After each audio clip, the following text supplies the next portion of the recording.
আজকে আমি আপনাদের এই ভিডিওর মাধ্যমে দেখাবো যে কিভাবে আপনার ইমোতে ব্লগ কিভাবে খুলবেন। আপনার যে কাউকে ব্লগ কিন্তু খুলতে পারবেন বা আপনাদের যদি কেউ ব্লক করে থাকে তারা কিভাবে খুলবেন সেটাও আমি আপনাদের আজকে এই ভিডিওর মাধ্যমে দেখাবো।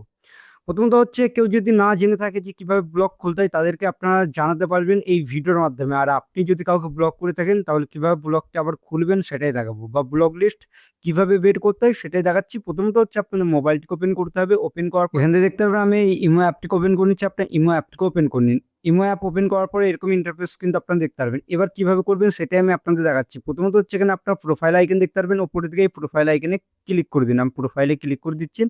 আপনারা ক্লিক করুন। ক্লিক করার পর একটু এখান থেকে উপরের দিকে তুলুন। এখানে একটু উপরের দিকে তোলার পর এখানে আপনারা পেয়ে যাবেন সিকিউরিটি অ্যান্ড প্রাইভেসি এই অপশনে ক্লিক করে দিন। ক্লিক করার পর একটু উপরের দিকে তুলুন। তোলার পর এখান থেকে দেখতে পারবেন আপনাদের এখানে ব্লক লিস্টের অপশন, এই ব্লক লিস্ট অপশনে ক্লিক করে দিন। ক্লিক করার পর এখান থেকে দেখতে পারবেন আপনাদের ব্লক লিস্ট বেরিয়ে যাবে এবং কাকে কাকে আপনারা ব্লক করেছেন সেটাও দেখিয়ে দেবে। এবার কিভাবে আনব্লক করবেন সেটা দেখাচ্ছি। প্রথমত হচ্ছে ব্লক লিস্ট বের করতে পারবেন। এবার যাকে আপনারা আনব্লক করবেন তাকে এরকম ক্লিক করুন একে একে, তাহলে এরকমভাবে কিন্তু সে আনব্লক হয়ে যাবে। এবং এখান থেকে আপনারা আবার ক্লিক করুন। ক্লিক করার পর এখানে একা, একা আনব্লক করে দিন। তাহলে কিন্তু তারা কিন্তু একা, একা আনব্লক হয়ে যাবে।